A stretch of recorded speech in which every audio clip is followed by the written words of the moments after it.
Okay, I think we're live. And I hope that this is a better streaming account. I hope we're not blurry this time. We're live on YouTube again? The audio's fine. I don't Oh, I think we are live. we are. It says live.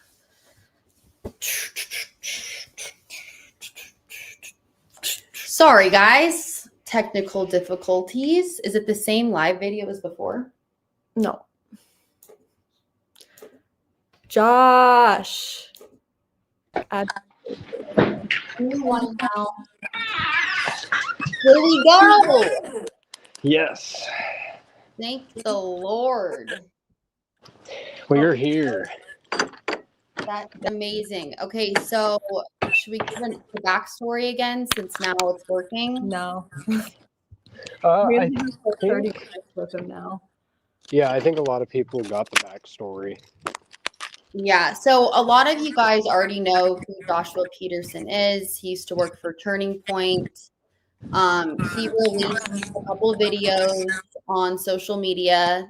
A lot of them have been removed. We have some questions for him. So instead of going back to the backstory about what his videos were about, we're kind of just going to let him explain himself. What are you doing, Josh? Oh, I was just walking out to my car. Sorry. Okay. It sounded like I don't know. Like my little studio. Yeah, that is a good studio. Thank you so much for. Oh, that was crazy. I should have just listened to Baron from the start. It's okay. It's new. Very new. We've never done this before. But okay, so just to jump into it, to stop wasting people's time, we're sorry about all of that. So just to give our audience a sense of who you are, can you just give us a brief description about yourself? How old are you? I'm just 21 years old. I live in Sacramento, California. So I moved out here just a couple months ago. I moved out to South Carolina about a year ago and lived out there for a little bit. But I lived in California my whole life, so I decided to come back. Oh, really? Wow. I'm from Orange County. Oh, really? Mm-hmm. Yeah. Oh, nice. Where are you from? Are you from Sacramento? Yeah, I was born and raised in Sacramento. Okay, cool. Yeah. Also lived in Arizona before too. I went to Arizona State. So what years did you work for Turning Point? You're 21? Yeah, I worked for Turning Point from 2023 to 2024. So how old were you when you first started working for Turning Point? Because I know Turning Point likes to hire people like right after high school, correct? Yeah. Right. Because Charlie even wrote that book that's like, don't go to college. I was 17 and a half when I went to training. So, wow. Whoa. Yeah. Okay. But you were graduated, right? Yeah, I was graduated. Okay, so before we get into that, so you left Arizona. What are you currently doing for work now?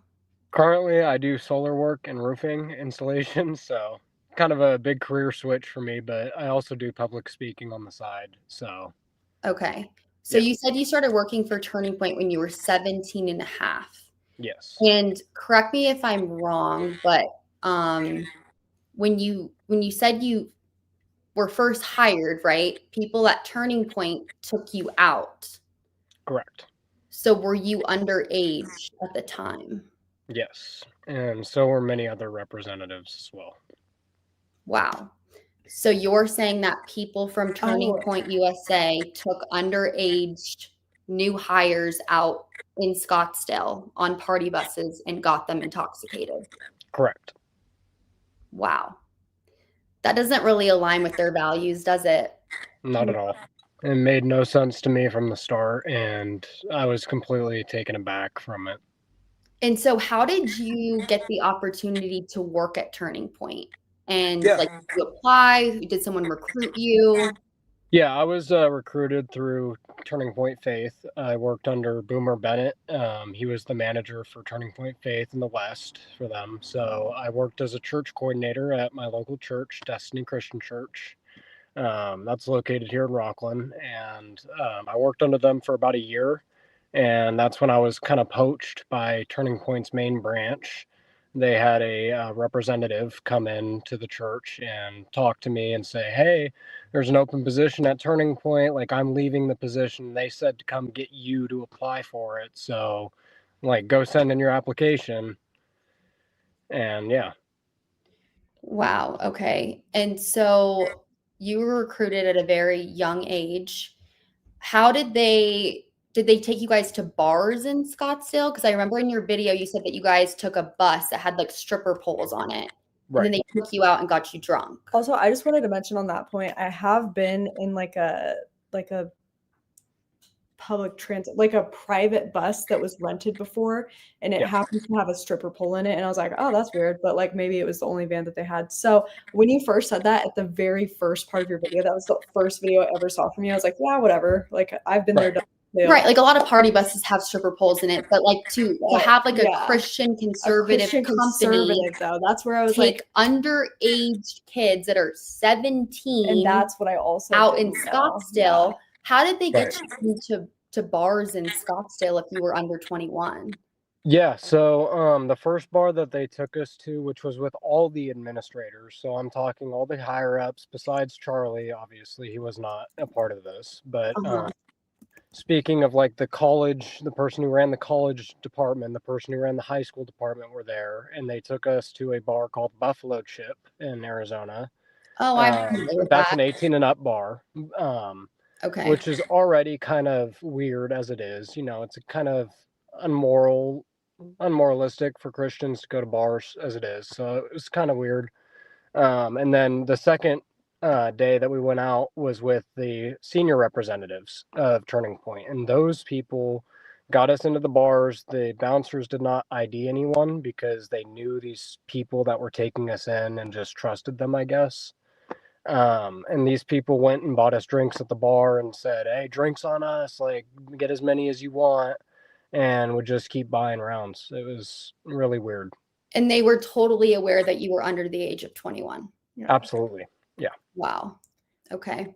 So are any of these people, and I know you can't name them, I know you have that NDA that yeah, Josh has an NDA that lasts until 2035.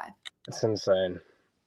2 questions. One, did they make you sign that NDA like when you left or right when you got hired? Like it was day one. As soon as you walked into the training room, that was one of the first things they had you do. Okay. Very interesting. And second question, hold on. So all those people that you're not allowed to name. Yeah. How do I word this? Are they in the news right now? Are any of them in the news and being talked about? Well, I know something. No. Okay. Not a lot of them. No, okay. Yeah, I didn't figure because I didn't think someone like Brian Harple, head of security, is going to be taking out the 17-year-olds at the strip club. Right. But someone that is in charge of hiring that Tyler is very known is Tyler Boyer. Correct. He says correct. He's one of them. Tyler Boyer is also big in the news right now. So I feel like if I asked, like, are any of these people in the news currently, I feel like he wouldn't have straight up said no. Well, I don't want to answer for him. Well, he can't answer for him either. I would say that a lot of the people that were involved with the situation when I was there were not publicly brought out yet, and they probably won't be, more than likely. Okay. Because some of these people are not bigger figures within the company, although there are some administrators that are lesser known that I would also consider to be a part of it. You have named a few that we've talked about in private, and I will confirm that here. I just can't publicly say their names, as you know. Okay. Right. Are you able to say who interviewed you or who hired you for the positions? Okay. Yeah. His name was Chris. I can't go into last names, but Chris hired me. He was the college representative hire, and everyone went through him for the college department. So, yeah.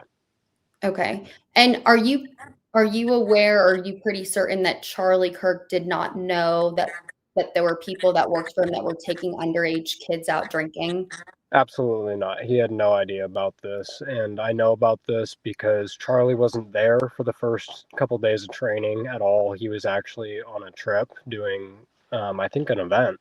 But he was not there when this was happening, and this was actually a pretty common occurrence where he wouldn't be there during training time. He normally had a lot of events in August, so he was never really there. Okay. Right. Hey Josh, would you mind just turning the volume down on your phone by 1 really quick, Yeah. or 2? Will you still be able to hear us in that case? Yeah. Perfect. Okay. Because I've seen some comments of people saying that it's a little echoey. Of course. Oh, cool. I can't hear it at all now. And what were your dates of employment? Just because I know there were people online that were saying, oh, did he even work for Turning Point? How can we verify that he worked for Turning Point? Which you've sent us photos of you at Turning Point events, working with people there. So we know, and other people have reported that it's verified that you worked there. But what were the specific dates that you worked, or the months and years that you worked for Turning Point? Yeah. So I was a contracted employee. I had a school year contract with them. So it was from August of 2023 to June of 2024. Okay. And wow. And you got to meet Charlie quite a few times within those years. What division of Turning Point were you involved with? Because there's Turning Point Action, and then there's Turning Point USA. And what was your position? I was part of Turning Point USA. I was a college representative for their Northwest Territory. So I covered the Sierra Territory. That's coverage of Northern California and Northern Nevada. So I covered every college campus in that area.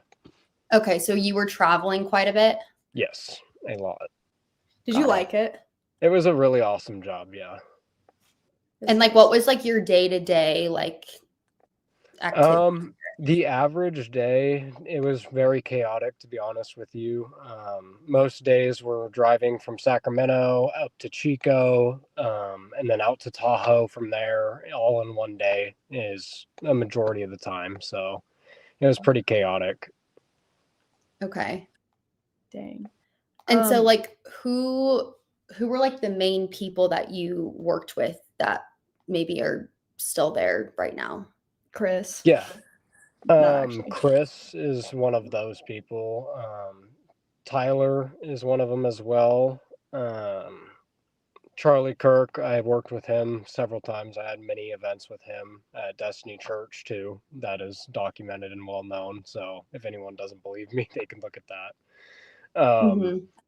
But a lot of the people that I did work with have left the company because of the same reasons that I have for leaving, surprisingly. Wow. But they are too afraid to speak out, sadly. And I've tried convincing them, but that just hasn't, I can only imagine. So you've spoken to these people and you're like, hey, we should speak out about this. And they're like, no, I'm not going to do that. I'm afraid. Or right. I have a text message that I can send you guys after the live to from one of them that said, I'm afraid for my life if I speak. And are you not? They're afraid for their life if they speak out against Turning Point. Of course. Correct. I'm just verifying what he's saying, just so everyone is hearing that. Were you not afraid? Like, how long did you contemplate? Because you posted this video like, what, 10 days ago now? Or at least that's when I saw it. And this is, 2 months after it happened. And also, follow-up question to that, how long did it take you to realize? Because I went through your Instagram and I saw like your past stories that you posted about when Charlie was first assassinated. And it didn't seem like you were too skeptical up until maybe recently. Right. At first, I would say I wasn't too skeptical. I just thought, as anyone else would, it was just a crazy left lunatic that went and shot Charlie because of what he did and his views. But then I started thinking a little deeper about it, and I'm like, you got to realize who Charlie was and what he did and the impact that he made in the United States. He led the biggest youth conservative organization in history. Absolutely. And he is solely the reason that Trump won the last election too, and that is well seen in the numbers. And with that being said, that kind of led me on to believe, okay, maybe there was some foreign influence in what happened to him, or maybe there was some motive from inside. And I started watching Candace Owens videos more and more because she had the same thought process as me. And the thing that I've been telling everyone that I've talked to about this is questions don't hurt anybody. And I wonder why everyone is going after Candace Owens so hard and calling her such a conspiracy theorist and a psycho just for simply asking questions. Mm-hmm. And that simply is what made me start digging deeper into everything and truly discovering what I did. Mm-hmm. Yeah, it's called the Streisand effect. Yeah, because she's just going, none of this adds up. None of this makes sense. Make it make sense. Answer these questions. You know, there's all these conspiracy theories going around online. Okay, so Turning Point, our own government, whoever, let's squash the theories, answer the questions. But people aren't answering the questions. They're kind of dancing around the questions, or they're saying, you're crazy for asking these questions. Right. And so you were like, this doesn't really add up. Exactly. And I mean, I also looked historically too, if you look what they did to Trump back in 2016. It's kind of the same narrative, if you will, of making him out to seem crazy and making him seem like he is going to do nothing but evil and harm. But in reality, he didn't. And I mean, I have different views on him now because of foreign influence again, but I do believe truly that the same thing happens with Candace, and I see that all of Turning Point's social media stars and allies are all simultaneously posting the same types of videos going after like Candace. literally beat for beat, word for word, Right. and it's just like, what? It's like they're It's reading like, off a I know script. these are real accounts. Right. And that's just really concerning to me too, is the organized effort to try to suppress Candace Owens' questions. Yeah. It's in the dodging and the smoke and mirrors. It's very, very odd. You know what was really concerning for me is can you ask how really quick how Alex Jones, I sent you this text. I'm going to show this on the camera here. Alex, oh dang it, it's going to be reversed. Okay, so I'll just explain it really quick. I already sent this to you, Josh, but I want to explain it for the audience here. So we all know who Alex Jones is, right? Typically would be on Candace's side about something like this, and actually has been. We've seen videos of him talking about how he is like, something's going on here. But as soon as this account posted a video of you 5 days ago, Alex Jones replies to it and says, this guy needs to post photos of himself with Charlie and working at TPUSA. And I'm like Alex is a reporter himself. He could have verified this information. Very it's like, easily. I went to your Instagram account and there's so many photos of you posting at TPUSA events. TPUSA posted you on their profile with events. You're like, you clearly worked there. You were friends with everyone who worked in TPUSA. You follow them, they follow you.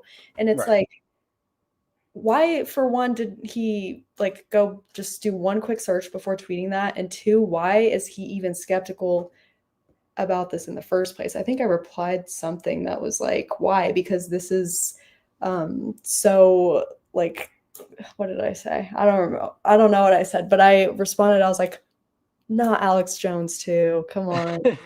Like, we've already lost a few good ones or decent ones. We've lost people, but I didn't mean it like that. I meant like we've lost, like you know, I meant like Nick Fuentes. I never even kept up that much with Nick Fuentes, so I don't know if it was a good one. I've seen a few clips. But. So I want to dive more into your experience on that first night, and also some of the things that you said about maybe the financial situations at Turning Point. But before I ask you that, I know you said when you left Turning Point, but what was the main reason why you decided to leave? Yeah, personally, I just felt that there was a lot of pressure from the people in the inner circle of Turning Point, if you will. And I will say that anyone that has worked for Turning Point is very aware that there was an inner circle there.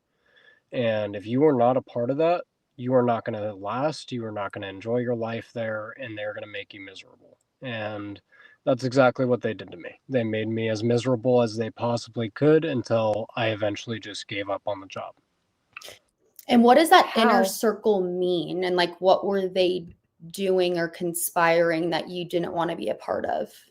Yeah, it was just kind of corruption, if you will, of the upper levels, differences in views from Charlie and opinions and stuff, and very secretive type of things. Like they wanted to have secret meetings with each other, and like they would go off during training in secret little groups while everyone else was, watching the presentations and stuff.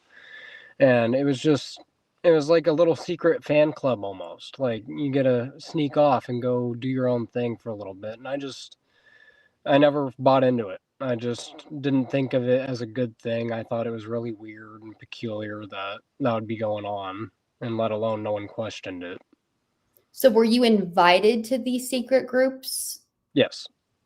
And you were told certain things about them, but you were kind of just like not interested. So why don't you go more into what you talked about in one of your videos that was removed, where you were approached at one of those bar events by people at Turning Point, and I'll let you describe for yourself what you said about them, what country they affiliated with, and what they said to you. If you want to talk about that a little bit right now. Yeah. So we went out to the bar. That was the night we went out to the bar with our senior representatives, and they were having us all drink. I had had a few drinks myself, I will say that. And they pulled me outside for a minute to smoke a cigarette with them and talk to them. I declined a cigarette because I'm obviously only 17 and a half. But they start talking to me a little bit, and they're like, so we just overheard you talking about Israel earlier, and we just wanted to know a little bit more. Like, how do you feel about Israel? And I said, I feel neutral. Like, I think they're okay. At the time, I hadn't done too much research into what was going on or whatnot, so I didn't care. And they said, okay, well, we're part of a pro-Israel group within Turning Point, and we kind of promote for Israel within Turning Point, if you will. And they were like, would you be interested in stuff like that? And I was like, not really, no. I'm just here for the college department. I work with colleges, because I thought it was some different group that they were with.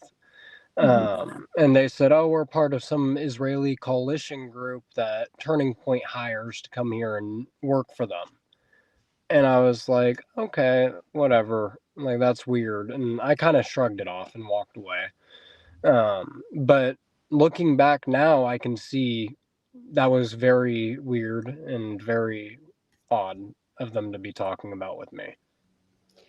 And did they like Absolutely. tell you what their motive was of why they were involved with Turning Point and why they were coming out with brand new recruits and getting them drunk and asking them about this? They didn't lead me into anything like that personally, but they just said that they were there to promote Israel essentially, and just for the pro-Israel cause within Turning Point was their mission.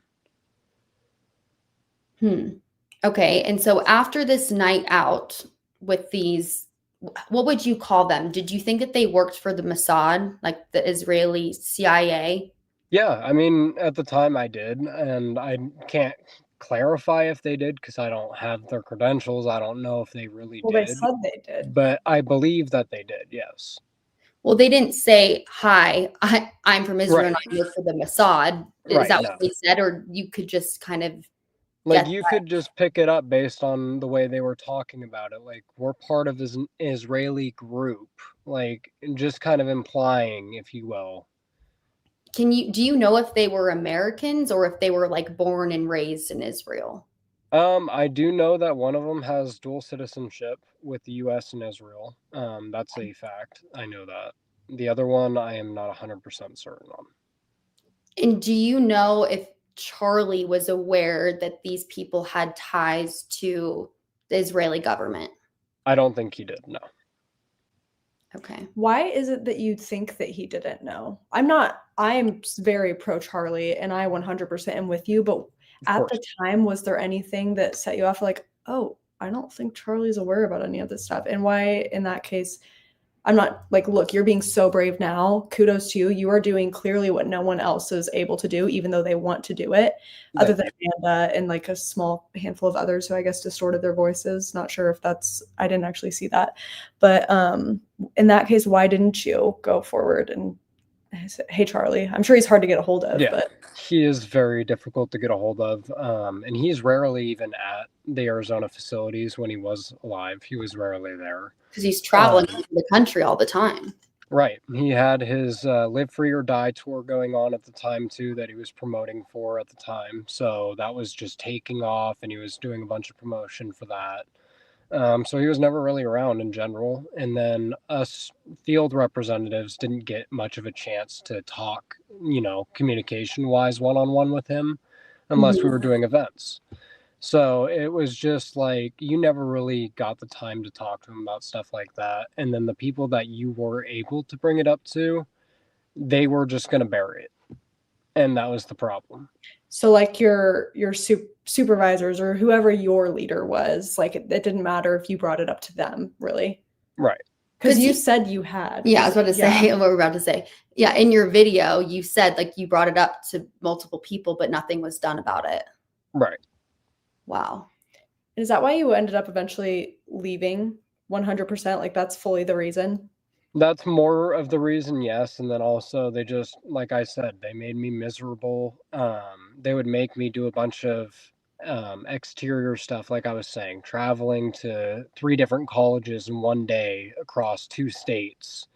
And they're expecting me to do all this stuff. And it's insane. I think the last straw that I had with them with that was I went down to Sacramento State. They sent me up to Chico State after that, then to University of Reno. And then they called me at 8 p.m. at University of Reno and said that I had to go down to Vegas for an event the next morning.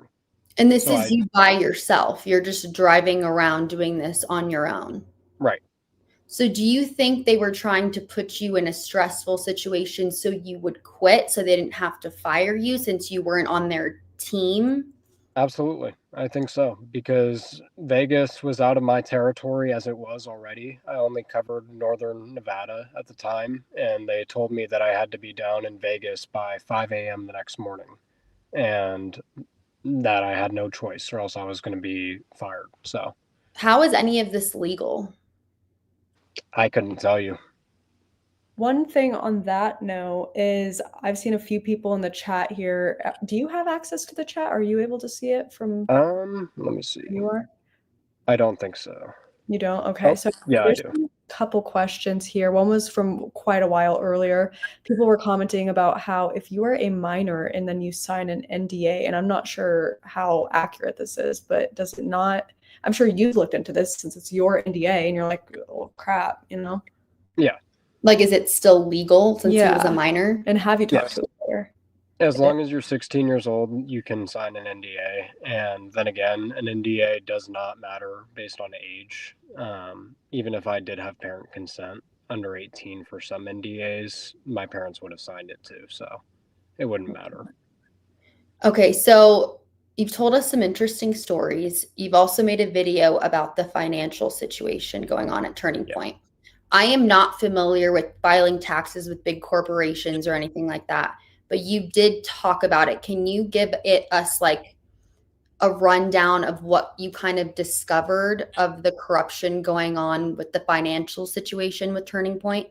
Absolutely. So the IRS, it was stressed from day one of training. The IRS was going to be all over us all the time.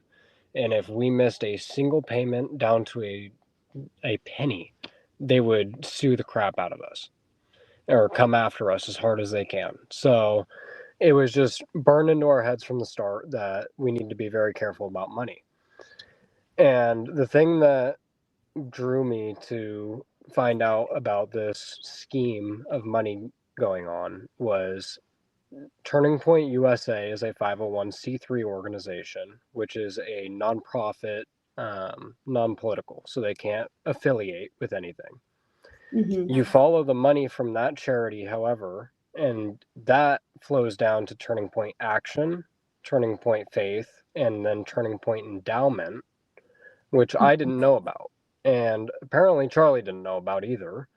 And Endowment is a stock market branch where they pour millions of dollars into the stock market yearly and then get return on investments from that. And then the peculiar thing about that I found was they had an employee fund for that lists 0 known employees. There's no employees on payroll. Yeah, as you mentioned. But there was $5 million going to somebody. And that money was tracked back to a Safeway strip mall, I think. And don't quote me on that, but I'm pretty sure. Strippers and alcohol. Yeah. Well, there was a video that Candace, so on her video, she released a tip from someone that apparently was a close family friend of Andrew Colvitz. And they said when Charlie died, Andrew was acting weird. And he said to them just in a conversation, when Charlie Kirk said no to money from Benjamin Netanyahu, Andrew said, when Charlie said no, I personally lost millions of dollars. I think one. Do you think that statement is accurate, and why? I absolutely do. And I believe so because there was a lot of people like him around Charlie that felt the same exact way. And when he turned down that money, they all lost out on that. And I think the reason was because Israel was pumping a lot of money into those people to try to flip him into turning into a pro-Israel cause.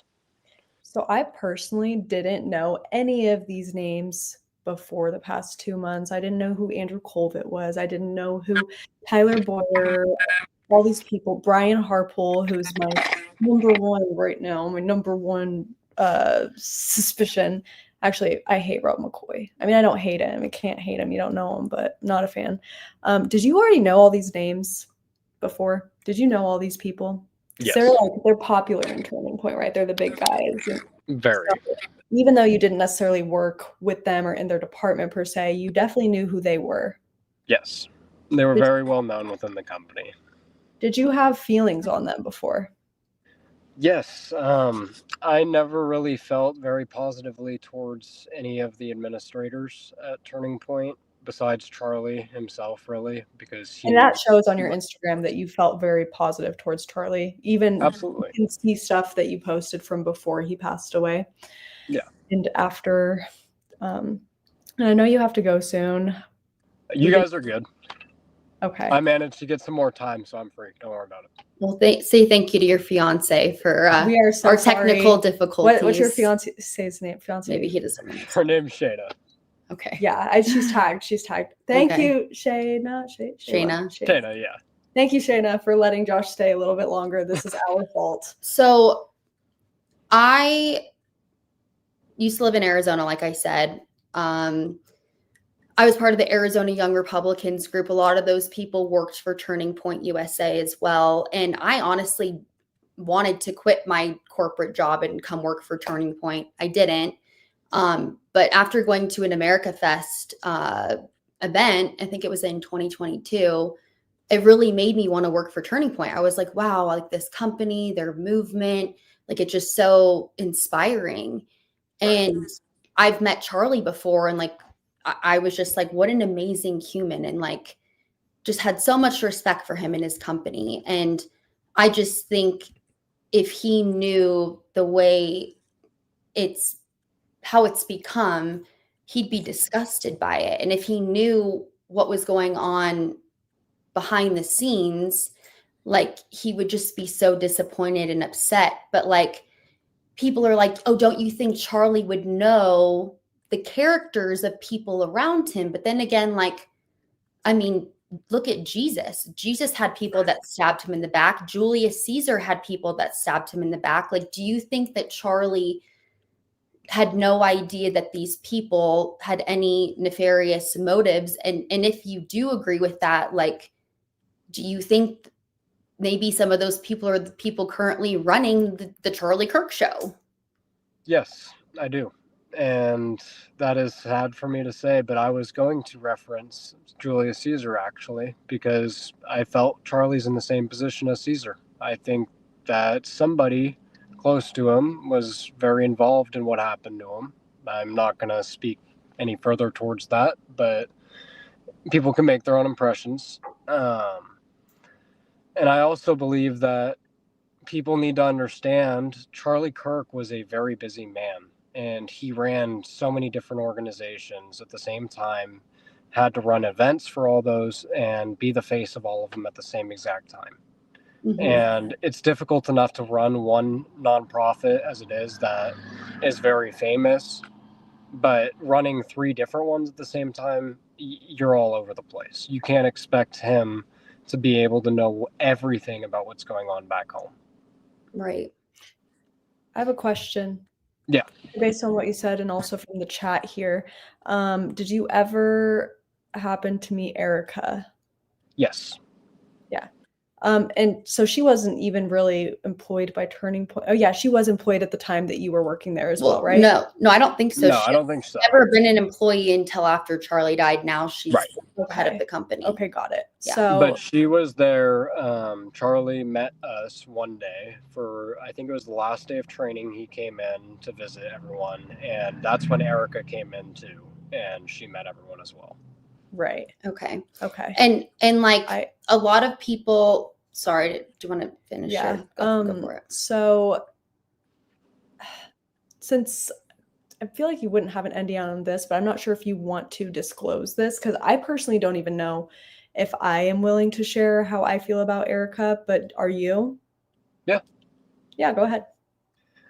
Personally, I don't. On the record, I don't have any hard feelings towards Erica. Personally, as a person, I can't say that she's a bad person. When I met her, she was very kind to me. She was very caring, I would say. She noticed that I had a very nice hairdo that day. I had just gotten a haircut. She was just very kind, if you will. But from what I've seen lately, I have changed my opinion a lot, and I'll leave it at that. Because okay, I'm actually I'm so surprised to hear that she was a kind person, because I have formed my own opinions on her based on the things that I've seen. Like, girl, right. I will say that I dislike her personality. I can say that. I can't say anything else. I dislike her personality, but it's good to hear that she's kind to you. That makes me feel a little bit better, I guess. And I mean, I am trying to tiptoe around it. Obviously, you could tell I was trying to tiptoe around that as much as I could, but my views have very drastically changed since Charlie has been killed. Yeah, on probably a lot of stuff. Yeah, and she's always seemed like a very sweet person to me. Right. It's just, if I was in her shoes, I would want to make sure every single theory, every single shred of evidence was heavily, investigated. Right. And I thought it was very interesting. I think it was yesterday. She just said to stop. Right. And the video was very intense. She literally was like, stop. Right. And it's like, I'm sorry. I don't think anyone is believing that Tyler Robinson killed Charlie Kirk alone. I think everyone in the world that has half a brain knows that that's not what actually happened. And if I were Charlie's real friends, if I was Charlie's family, wife, I would say, let's investigate every single thing that we can, because I would want to know what actually happened. And I would be concerned for my own life, for my family's life, for my friend's life. Absolutely. And so for people to say to stop asking questions and to believe what the mainstream media and what the government is saying is insane to me. I absolutely agree. And so it just like, we're all human here. It's like you're looking at the way his friends and family are reacting, and you go, were these really Charlie's friends, or were they using him? Were they planted here for a reason? And I'm not saying we don't know. I'm saying my opinion, looking out, like if you were to die, if one of my sisters or someone in my family or my fiance, which I don't have, but like husband in the future, whatever, I'd be like, no, we're going to look at every single thing and we're going to figure out what happened. And the way that they're reacting is just not normal to me. Right. And it makes them look suspicious because of the way that they're reacting. Absolutely. And that was what I was going to get to too, adding to what you had to say about that. It makes me very angry to see the videos of, I will say this person's name, Mikey who was best friends with Charlie Kirk. The moment that Charlie gets shot, he didn't even react, didn't go over to Charlie. Instead, he just jumped on his phone and walked away. Literally on the phone immediately. Before Charlie. I was livid when I saw that. Did you know him? I did. I've met him a couple of times as well. Did you think he was this amazing Mikey McCoy, like everyone is saying? Like, is he that intelligent, that well-spoken? You liked him? I did. I thought he was a cool guy because Charlie always hyped him up, always said he was like his right-hand man. He was always Charlie's guy. Like, everyone looked to him like, oh, yeah, that's Charlie's guy. But like I said, I referenced Julius Caesar for a reason. Dude, I'm sorry, but I've watched videos of him, and this was before everyone else got super insanely suspicious of Mikey McCoy. I heard it was like week 1 after the assassination where Candace was making videos. All she said about Rob McCoy was, hey, he tweeted something about me, and I don't understand why. And I'll go and I look this guy up, Charlie's pastor, and she's like, by the way, he's not even Charlie's pastor. Look him up, look up his family. And I saw Mikey McCoy and Rob McCoy, and I just did not like Mikey McCoy. I watched a video of his or something, and he was so like, what's the opposite of well-spoken? Unwell-spoken? I don't know. Like his vocab. He just seems a little disingenuous to me, a little bit. Yes. There's that too for sure. And then I also just didn't like the fact that people were saying that Mikey McCoy was such a hero on that day. Right. When you can clearly see the video, as soon as Charlie is shot, he's immediately on the phone. He runs away. Where does he go? Before Charlie's body hit the ground. Same with Blake Neff. He just runs away, and it's just weird. Like if someone I was close with got shot, I wouldn't just take off and start calling people. And like I'm not accusing them of anything. I'm just saying that's not how people should react in that situation. And I think that we need answers to what was going on. It's like, if you're innocent, provide your phone logs. Like, who did you call? The story kept changing too. First, oh, I called my dad. No, first I called my wife. Oh no, first I called Erica. Then I called my wife. Then I called my dad. And then Rob McCoy, his father, said, oh, Mikey was covered in blood. No, he wasn't. No, he wasn't. He wasn't. He also was apparently on the plane on the way back home from Ireland. Rob McCoy. Or there's so much contradicting information. And I feel like they do it on purpose so that there's so much contradicting information that you just give up. It's smoke and mirrors. Did you notice that Rob McCoy started getting more involved towards the end of Charlie's life? Yep. Same with Mikey, I think, too, right? And you notice that both of them, specifically Rob, too, have been coming out against Christians and using the faith against Christians for questioning what happened to Charlie.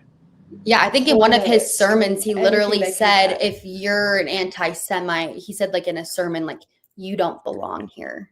Yep. And an anti-Semite to him is anyone that's even questioning anyone Jewish that's involved like in this, which is like, okay. Anyway, we could talk about like Rob McCoy and like all these other things I could talk about this for 3 days straight. But We asked about the Doge department too. I really would like to hear about like if you felt safe, what really brought you to post in the first place, to come out, to be the first person out of 2 that have said anything. What drove you to that, and how do you are you safe? Have you noticed anything?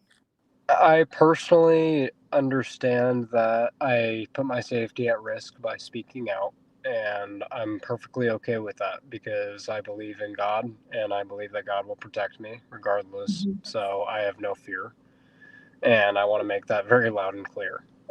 Second of all, I am very proud to speak out, and I prayed about it very hard after seeing a couple of Candace's videos, and I said, I understand what this can do to my career in politics.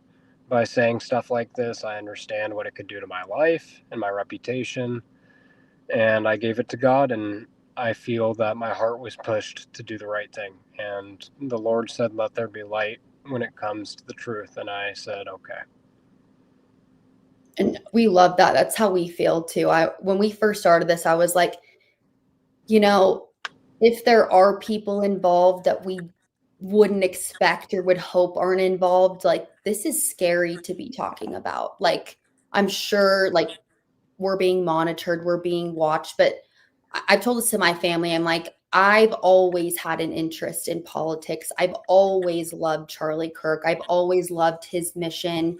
And when he died, I was beside myself. I was hyperventilating, crying. I listened to him every single day, all of his podcasts. He had like 5 he would release a day on Spotify, and I listened to all of them because I literally believed in him so much. And I was just like, no, you don't just get to kill Charlie Kirk and get away with it. Like, I'm sorry. And I had never like always wanted to start a political podcast, which has kind of turned into a Charlie Kirk podcast. We're eventually going to talk about other things, but I am so dead focused on this right now because I am not going to stop talking about this until we figure out the truth.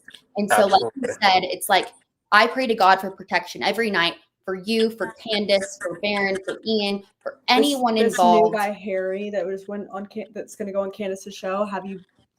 Yeah. Candace's new source that she has, which released insane information. It's like, God knows the truth. God, I think, loves people that are speaking the truth and aren't afraid to speak the truth. And that's what we're all just trying to do. So we really appreciate you doing that. But you haven't noticed anything weird going on in your lives in the past week, right? Like, I don't know. Not in particular.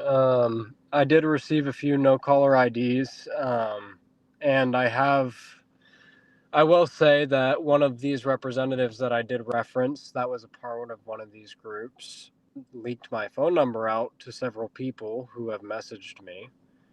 Would this be someone in security that would have your phone number? What's that? Would this be someone in security that would have your phone number? No, this was the representative because I asked the person who got my number who gave it to them, and they disclosed exactly the person. Does his name start with a T? It starts with a J. Are you able to? Do you know a J? I have an idea. Justin Strife? Oh my God. No fucking way, dude. No fucking way. Oh my God. All right. Anyway, so I just want to say one thing about him. So apparently the day Charlie was shot, Justin Strife, I'll say his name. I'm not on an NDA. He didn't agree, by the way. He did not agree. Yes. I'm just saying he called a $1 billion donor who is now, I'm assuming since Charlie's no longer with us, is now working with Turning Point. Yep. So that money declined, right? And to my knowledge, he declined it. Dude, Justin Strife is He the one did. that brought him to the Josh to the just said, bars yeah. and got him I don't know drunk. if Justin Strife is the one that No, brought I'm him just to the bars, conversating with but Brandy. Sorry, Josh, you're not in this conversation. but that's interesting. All right. Holy shit! Sorry, someone said blonde language. This is a kid's show. Like Baron likes to say, this is a kid's show. No cursing here. Sorry. But Megyn Kelly curses on her show too. Dude, that's crazy. Sometimes you get heated and you're upset and you cuss sometimes. Oh, can I have Justin Strife's phone number, by the way? No, we're not going to do that. I'm just kidding. Okay, so I want to circle back to the Doge department. So Tyler Boyer made a statement saying, oh, well, we've always been audited. An audit is completely different than a Doge department. Doge, Charlie wanted to go through the entire company, figure out where all this money was coming in and where it was going, correct? Absolutely correct. Okay. So he decided to do this Doge department how many days before he passed away? A week. A week. So was it ever even implemented? Nope. And it was buried right after his death. And then Turning Point missed their first IRS audit in history. Yep. And we are familiar with that because what's the guy's YouTube channel? Wolf of... I know who you're talking about. That is the right guy. Yeah. And so can you explain a little bit more about that? Because like I said, I'm not familiar with how taxes work with big corporations. And I'm sure a lot of people that are watching this aren't familiar. And if you're not that familiar, that's fine too. But just, you can explain anything that you know, like kind of regarding that. Well, from my understanding, companies, specifically charities, 501c3s, which Turning Point was, it can't be partisan and it can't be for profit. Right. And so that means everything that they bought, every flyer, every desk, every event that they put on, everything had to be written out on paper to the exact T of what it costed, and then base that on donations and return that to the IRS and show them how much money you have left at the end of the year so that they know that you're not just pooling this money on the side. That's from my understanding of what it is. Mm-hmm. And Turning Point failed to turn over this year and given that information of where that money was going. Okay. And from my understanding, some of this money was getting, I'm going to use the word laundered, allegedly, to employees that didn't even exist. Correct. To a department that didn't exist because they were wanting to IPA, right? Correct. Yeah.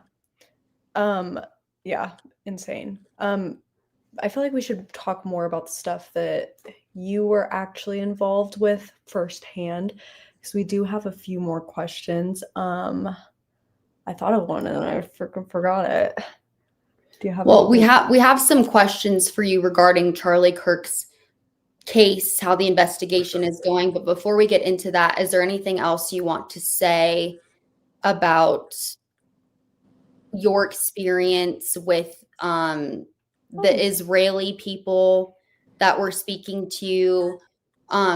This was a few years ago, obviously. So like, what do you think their main motive was just to make sure Turning Point was always on the pro-Israeli cause? Correct. I think that was their goal entirely, was just to keep Turning Point going in the direction of keeping it pro-Israel. Okay. And so what are your thoughts on how maybe France is involved in this? I believe that France could be involved as well because of what happened with Candace. I definitely believe so. And do you think it was just like a distraction because Candace was doing episodes revealing that Brigitte Macron was allegedly born a man? Do you think that they were trying to prevent her from speaking more about that by allegedly assassinating Charlie Kirk to divert attention, or do you think there was another motive? It could be that, and I think that would solely be the motive personally. I don't see otherwise why France would be involved. Well, I heard that Charlie was trying to convince Trump to put like a 300 something, I don't know, dollar tariff on like French. Yeah. There was that too. That would also add to the motive. But personally, for me, I don't believe France would be too involved in this based on what I've seen.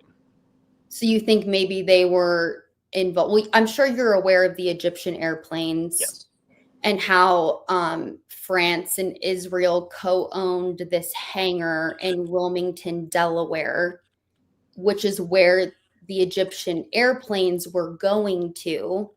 And then in Wilmington, Delaware, there is a building on 920 North King Street, also known as 1 Rodney Square, which houses the FBI, the Secret Service, and the DEA. And people traveling from this hangar in Wilmington, Delaware, which is called, it's owned by Satis, they would bring these foreign dignitaries from that hangar to 1 Rodney Square. But that means that our government had to be aware of who was on these Egyptian airplanes, would have to physically be escorting them from that hangar to 1 Rodney Square. Right. And this has been going on for a while, which means allegedly, if this is true, Israel and France has been in on this for a while. Correct. And I do believe, yes, that France was partially involved. So I do take a step back on saying no entirely. But I think that Israel had the most punch in that, if you will. Okay. Baron's back. Okay, so Josh, we are hitting up on an hour here. You did ask to go live for 30 minutes with us. I want to ask you, how can people support you? Where can we find you? What are you doing right now? What are you planning on doing? But after this, I have a few more questions for you, just so you know. Okay. Currently, I'm doing small public speaking out in Sacramento. My Instagram is a good place to support me. I do have a GoFundMe as well to support my speaking. I can give you guys the link for that if you want to. We will link it to this video. Absolutely. Yeah. And what are you public speaking about? Politics. Just anything in politics, and Charlie Kirk as well. I do speak a lot more about what happened publicly, since a lot of people can't get me on NDAs in public. Right. Someone just commented you should write a book. You should. I was literally going to say that. Who commented that? Yeah, Robert. I was going to say that, and then I'm so glad you commented that, Robert, because I was going to say you should write a book. Can't release it till 2035 because that's when your NDA from TPUSA expires. But send it to people. Smart. Send it to people. You know That's a good idea. You know what I'm saying. Now I actually might take you guys up on that. I don't even want to think about that because that's morbid. But you need to send it to people. Yeah. Just in case. I will. Just to be safe. Just to be safe. Send it to me because I want to read it. So yeah, we'll link all of Josh's social media accounts, his GoFundMe. So before we let you go, what do you really think happened to Charlie Kirk? How do you think the investigation is going, and like, how do you think it's gonna like end? If you have a set in stone opinion, or just like thoughts, what do you think? From the start of it, I think the reason Charlie got killed was because of how influential he was and how powerful he was getting. I think personally, Charlie was going to be the president of the United States one day with the power that he had and the voice that he had. And I've said it many times before on my social media and in public, but Charlie was literally the most influential man that Gen Z has ever seen. And millennials too. He's the same Absolutely. age as me. I'm 31. Yeah. He was 31. He was born in October. I'm born in March, but we were both like the same grade. But yeah, like my generation, Gen Z, like even older people are mesmerized by him. Right. And he just had this aura around him, if you will, that just captivated people. And he just understood how to speak to people and how to get on people's level and just get to a level of understanding to know that, hey, it's okay to have conversation. And he's just someone who could go into the most hostile environments and turn it into a paradise, if you will. Just an open discussion. Yeah. Right. Yeah. And that truly right there, and I think because of his influence, is what got him killed. Now, following along with that to the investigation process, I think it's been terrible. I think it's disgraceful. And I got many questions. Why did they cover up where he got shot after a day or two? Why? He got shot on a Wednesday. They paved over it on Sunday, which we live in Utah. Mormons don't work on Sunday. There's nothing open on freaking Sunday. But they made sure it was covered on that Sunday. Also, LDS. Which is insane. I've been saying Mormons. Sorry, what'd you say? No, yeah, I just said that's insane. And then just the idea that there's so much lack of interest from the FBI in these leads that Candace has provided that are very substantial and evidential. The most substantial. Like, could there possibly be more substantial evidence? And people that are like, oh, Candace is crazy. It's like, you are literally just, you're being bought and paid for right now but there's still like people in my family who aren't being bought and paid for and know that, and they still don't believe it. And I'm just like, how? Yeah. It's Absolutely crazy. It's insane. And your family too, right? Right. A couple.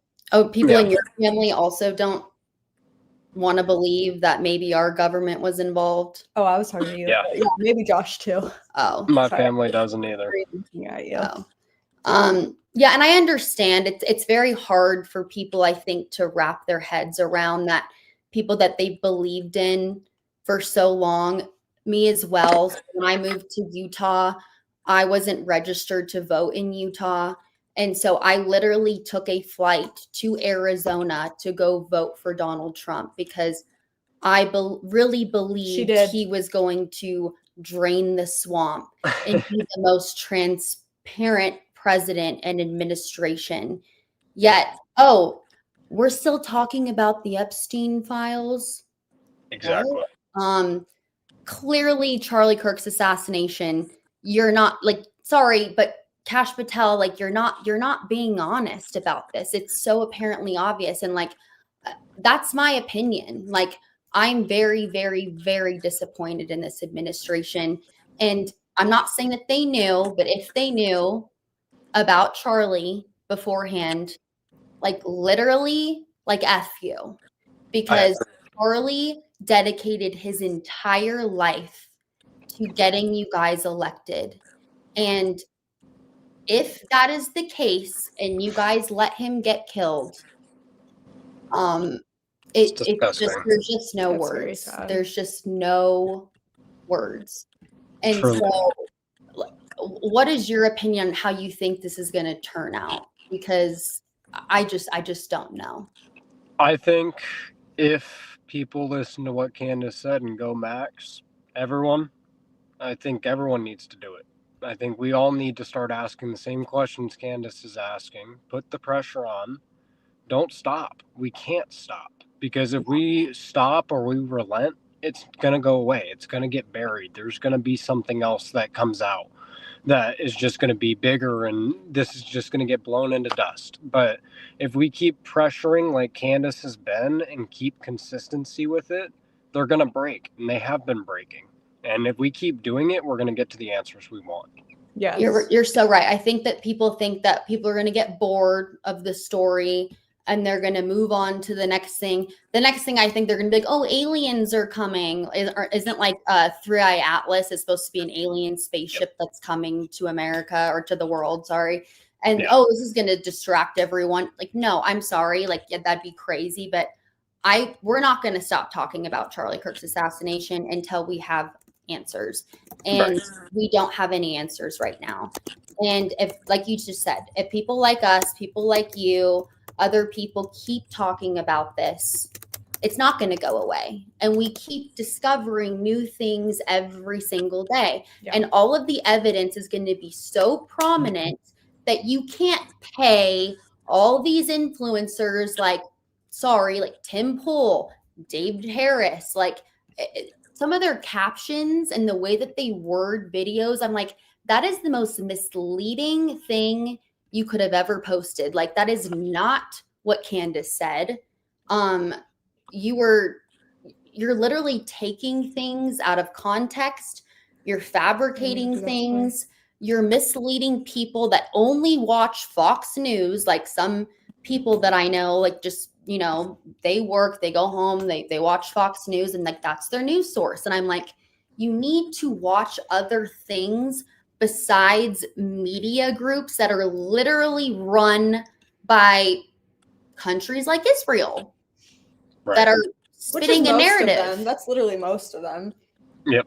And like, I think they thought they could get away with this because JFK was kind of swept under the rug because there was no internet that was as prominent. Like, there was no people videotaping, being podcasters like us. There's no like tip lines of people sending information. It's like, sorry, you publicly executed one of our favorite people to ever hit the earth, and you think we're going to let you get away with that?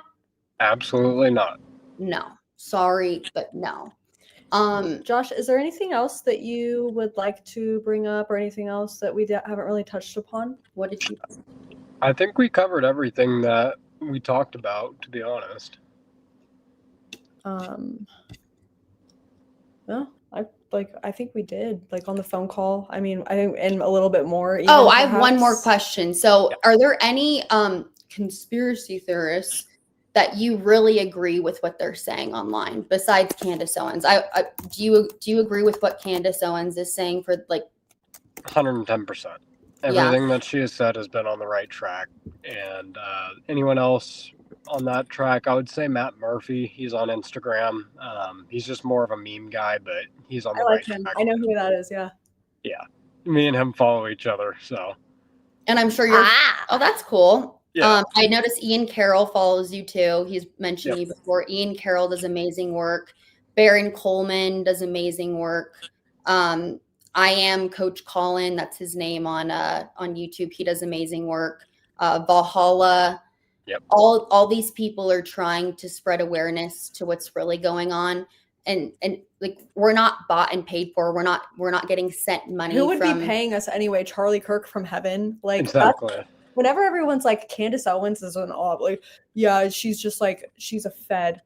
From who? Who's paying her? Someone thought me and her were like, I'm like, for who? We're literally talking against you guys, but okay. Yeah. Right. Yeah, Charlie from heaven is sending us money so that we can expose this all. That's why I'm like, people, come on, common sense, just try it, please. But yeah, would you agree that other, like, people should stop watching the mainstream media as much and branch out to other news sources, because the media is literally bought and paid for by big corporations that are only allowing them to say certain things? Like, look at Tucker Carlson, for example. He got fired for speaking out about things. Now he has his own network. He went on Theo Vaughn's podcast yesterday and literally said, the Egyptian airplanes tracking Charlie and Erica, that's 100% factually proven to be true. The fact that there were 12 Israeli cell phones on UVU campus that day, that is factually proven to be true. We're trying to figure out that maybe there was French cell phones on campus that day. A lot of the people in the crowd, UVU students, said, I didn't recognize any of them. There was a bunch of people in maroon shirts on campus that day. Candace talks about how the military uses colors to identify people. Yep. I don't think that they knew that this investigation was going to get to this point where people like us were going to figure this shit out. Oh, yeah. Exactly. But we did. And now they're trying to gaslight us. Exactly. And you were exactly right with that. You are completely right, because that's exactly what they're doing. They didn't expect us to get this far. They didn't think we would be this smart, and we've outsmarted them. And they're on their heels. Yeah, they are. And you were talking about how you felt scared, like, to even, like, or I don't know if you said directly you felt scared, but you knew the implications. Implication. Yeah, the implications. Wow, people are sending us like super chats also. I want to see if any questions are for Josh before you head out.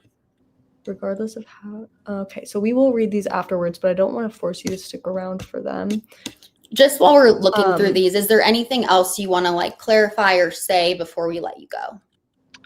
Not really. I think I've covered everything I've got. Okay. Yeah. I mean, I'm just hoping, I was going to say, I just hope that the people who are getting found out are more afraid than the people who are risking things to come forward with the truth. Oh, I have one question for you. Someone just brought up Erica. Yeah. I don't know Erica personally. I don't want to insinuate that she's involved in anything. I don't even have an opinion really about it yet. I think the way that she's acting is a little odd, but at the same time, I don't know. Right. Where I'm sure you've seen her interviews from yesterday and like today. Do you have a change of opinion about Erica, or how do you feel about her? I still feel very disheartened by her, to be honest. I don't trust her, and I don't think that she's telling the complete truth. And a lot of that speaks from her reaction to Tyler Robinson being her husband's killer and forgiving him, and then the way she lashes out towards those who are questioning what happened to Charlie. Yeah. And there's also people saying that her family is heavily involved with Israel. Yes, with Israel. Yeah. Exactly. Yeah. And so do you think, it's hard for me to believe that Charlie would be fooled by that. But I mean, she also was in music videos and was on a reality TV show and was Miss Arizona. Like, and I'm not saying that I believe this. I'm just saying there are theories, floating around that she was placed in Charlie's life for a reason, and maybe for this. I wouldn't necessarily say that I know for a fact that that is true, but there is a lot of implications that would lead to that. Oh, and I have, okay. And yes, there are a lot of implications that have leaked that and assume that. And I wanted to ask you about Brian Harple, which, Candace's source, Harry Myers, which she talked about on her episode yesterday or the day before, I think. Well, she's talked about him the last 3 episodes, how he saw Brian Harple at that secret meeting at a military base in Arizona 2 days before Charlie Kirk was assassinated. Do you think that he could have been involved in this and allowed it to happen? I think that there is some possibility there. I absolutely do. And what about Dan Flood? I am not certain about Dan. I need to. You never were either. You always were very pro Dan in the beginning because you knew him or had met him. No, I've never met Dan Flood. I've never been pro any of his security guards. I don't want to make assumptions about people or go on camera and be like, oh, I think this, when in my thoughts, sure, I can be like, I don't know. But I thought his hand signal was very weird. Right. As soon, right before Charlie got shot, he went like this. And it's was that make a sound go off? So it makes it look like he got shot. I don't know. I wish Turning Point would come out. I wish Dan Flood would come out and go, oh, I did this because Baron jokes around hey, I want a lemonade. I want what this is the hand signal. What does that mean? Right. People don't just do this for no reason. Right. Absolutely not. Sorry, guys, I literally have to pee so bad. We have to end this live soon. I'm not joking. Things that are related to you. So you are public speaking right now, and you mostly in California, you said, but you would probably be willing to fly to other states if they accommodate your travel. That is good to know. Yes. Guys, he's looking for a job. He's looking for a public speaking job and wants to get into that. So please keep I think you're going to do so well in life. I think you are such a hero for coming out and speaking about this, because so many people are afraid to. And so for you to come out and to talk about this publicly just speaks volumes to your character and to just who you are as a person, and how you just, maybe you're scared, but you are no, I need to talk about this because something is not right here. Completely agree with that. I love Thank that.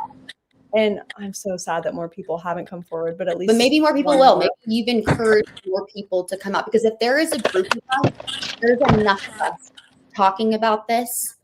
Sorry, they can't kill all of us. Right. They just can't. So, yeah. Yeah. Thank you for coming. Thank you for Of hanging course. out. Thank you guys for having me. This was awesome. Thank you for dealing with us. Yeah, and sorry for all the technical difficulties That's at the what I meant, beginning. not like It's okay. We had never gone live before. You're the second person we've ever interviewed ever. So thank you. First ever live. You guys did great. But we just text us after this. We'll link all of your links to our video. But before we let you go, is there anything else you'd like to say? Not much, but thank you guys for watching and thanks for listening. And go Max. Go Max! Go Max, everyone! Go Max for Charlie! Okay, I'm gonna kick you out really quick, and we're gonna talk about how awesome you are behind your back. How awesome you are behind your back. All right. All right, bye, Josh. We'll text you later. Okay. Wow, what an amazing person, dude. If I go pee really quick, do you want to? Can you like? Yeah, I can entertain people. Ooh, tell them what my coworker told me. What'd your coworker tell you about the surgeon? About the surgeon. The surgeon who works at TPUSA Hospital, who wasn't allowed to go do their surgery that day because then they would be trapped. Oh, okay. I think I kind of remember. She told me via text message, but Billy works. I'm not going to say where she works, but she works with someone who worked or knows someone that worked at Timpanogos Hospital, which was the hospital that Charlie apparently went to. And they were saying that I want to wait for her, honestly, to get back. I think they were saying that they couldn't work there that day or couldn't say anything. I honestly don't remember. Today has been a shit show, to be honest. We've been trying to organize everything and texting back and forth. So hold on one second. Let me wait for her to get back. I am parched right now. So, but thank you guys for everyone that came back when we were struggling with our technical difficulties. Sorry, I could not remember what you said. So go ahead. I also privated that original video that we posted because I was like, that's so embarrassing. So I have to private that. If people want, I guess I can put it back, but it's just like, what's the point? It's just us struggling live. Oh, our first live you put on private? The one that was 20 minutes of us like freaking out and just doing nothing. So, okay, the thing with my coworker, my colleague, I knew that she lived down south, but I try to not bring politics into work at all. I know I don't ever try to like discuss anything with people.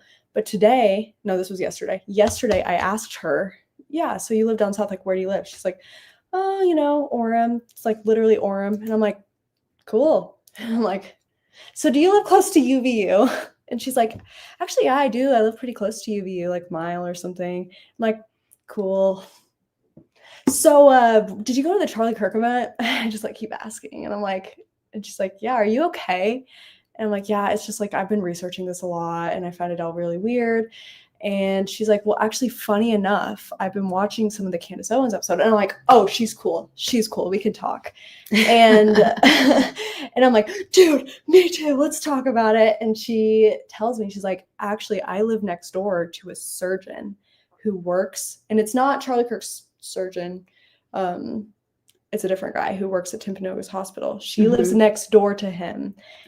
And he had told her, or I think he had told her, the surgeon was a man.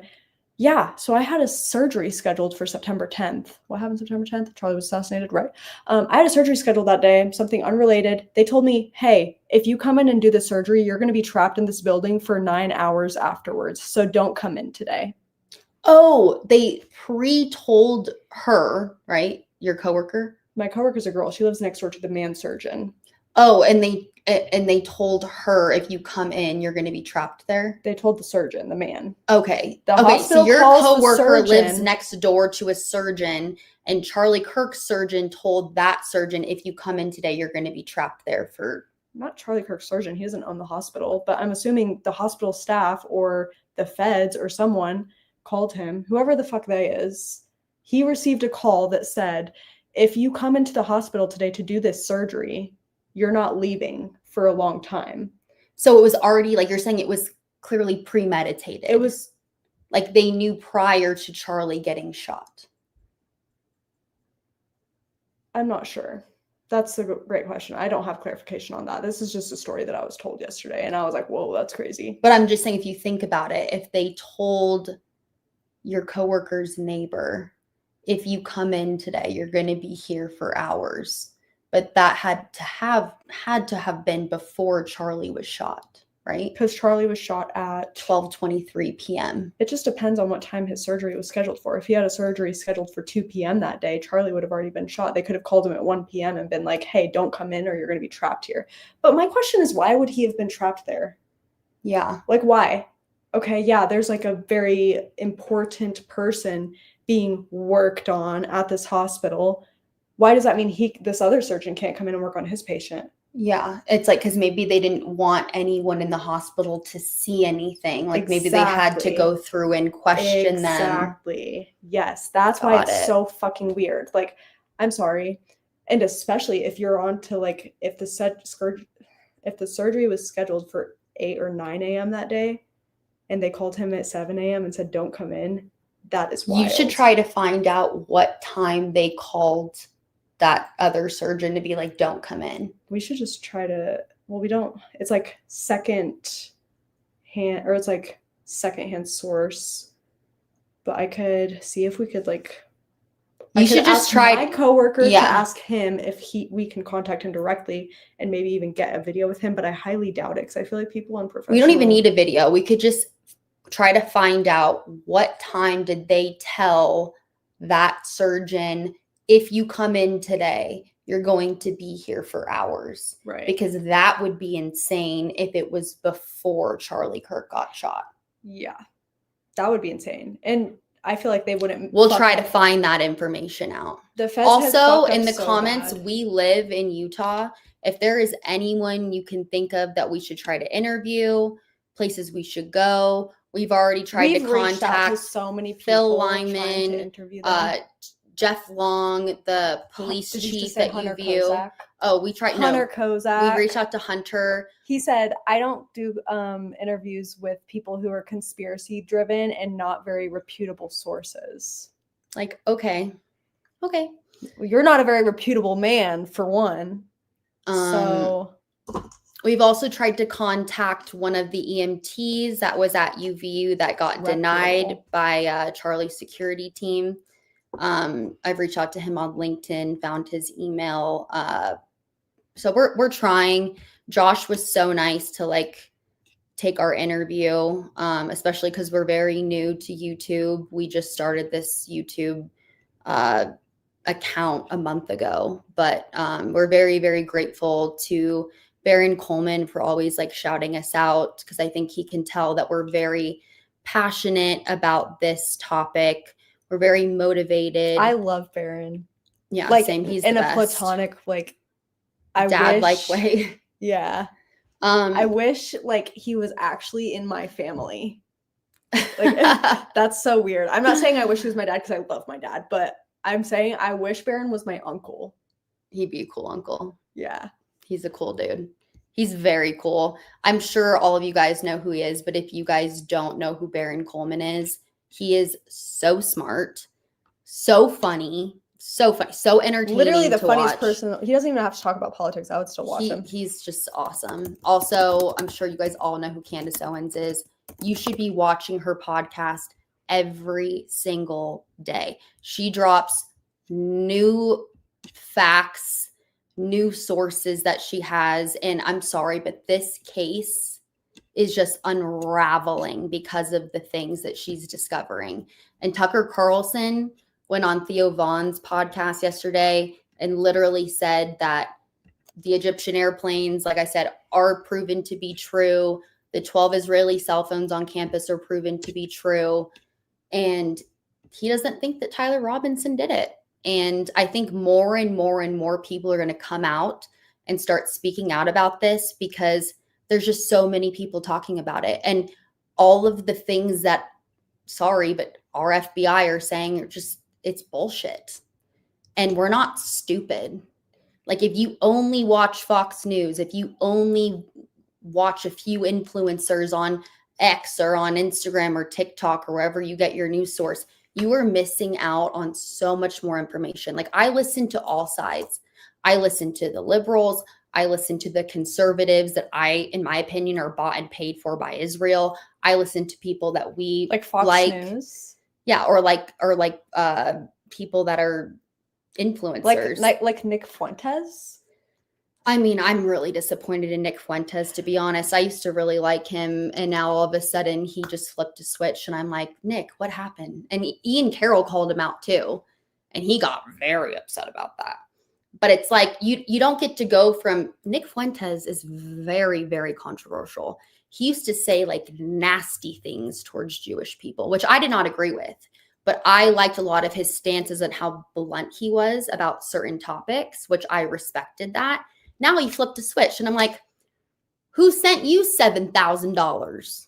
Or that was a joke, because like obviously Benjamin Netanyahu publicly said he was paying American influencers $7,000 per post to talk good about Israel. Why is a foreign government paying American influencers to talk good about Israel? That's weird. We don't pay Italian influencers to talk good about America and Italy. Like, because Brandy's Italian. Yeah. It's just like, what? It just doesn't make sense. It's weird. And so I would caution you, if you were following certain influencers, certain news stations, to pause and go, maybe read the comments. If you look at, and I love Megyn Kelly, but if you look at some of her posts where she's, interviewing Kash Patel about, when he's like, when I got off the plane, I didn't have an FBI jacket. Like, that was not true. Like, who gives a shit? No one cares. All of the comments are like, what about Candace's death threat? What about Charlie Kirk? What about this? What about this? If you were ever looking at a post, read the comments. A majority of the people agree with us. And I'm sure people in the comments, you guys agree with us too. Read the comments on certain posts. It will tell you everything about how the world is actually feeling about a certain topic, because no one is believing this bullshit. No one. Yeah. And if you don't know and you're confused, just do more research, because everything being talked about on the mainstream media about Charlie Kirk is not true. I want to look at I figured out how to get so the reason that I pinned this super chat from earlier, I don't know if you guys can see it pinned, but I pinned it for myself, but I'm assuming they can see it too. I just wanted to pin that for myself so I could remember what he was referring to, because I know Baron sometimes will get super chats and then he goes through them later. Is this the top of them? Well, it shows the time that they sent them here.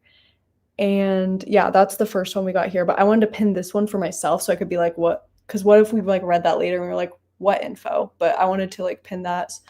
That was about person the surgeon. Please send that to more. Yeah, that one was about the surgeon.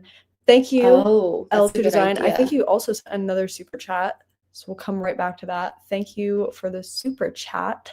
Super chat. We have super chat. Super chat. This is so interesting. Okay, now I feel like I'm just like copying my Uncle Baron. Oh, Baron. I don't think he's still here anymore. Oh, well, if he is, maybe he'll watch it. But maybe we shouldn't say where we want to go for New Year's in case we get tracked. I feel like that's true, yeah. I want to tell people what we want to do next weekend, though. What's next weekend? Brandy. Like, no. Oh, no. Don't say that. No? No. Oh. No. Okay. Why? Lots of reasons why. We're going to have another video for you guys that we're probably going to release next week at some point. I'm not saying what we're doing, but No, we absolutely are trying not. to be crazy. We're Just, not. like, We're not saying that. No. That's fine. I already did on X though, but not directly. Regardless of how or who, this is now a power grab for the youth of America that Israel was losing quickly. Think about how much influence TPUSA will have over the youth of USA, which gives them 50 years. Wait. I think they're trying to say, like, if Turning Point succeeds with the pro-Israel agenda, if they can brainwash millennials, Gen Z, the other generations, beneath that they'll have influence over the youth of America. Yeah, but I can't imagine, like, me knowing everything that I know about TPUSA, I can't imagine people letting them have influence at all. And this is really sad because, like, and people that I know are like, well, Candace is trying to destroy Turning Point. No, she's not. Okay, I want you to think about this. If I'm going to use me, for example, if I started a company, right, and it grew to as big as Turning Point USA is, and it had this much influence and this much power, and I'm a genuine person, and I have a genuine goal, a genuine motive, genuinely believe in God. I want the good for America, the good for American citizens. And then the people that are working with me stab me in the back and have me murdered. Allegedly. I'm not saying this is what happened. I'm saying, what if?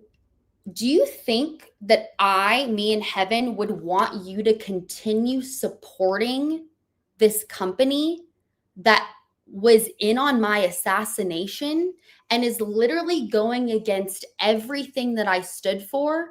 Charlie Kirk denied $150 million from Benjamin Netanyahu.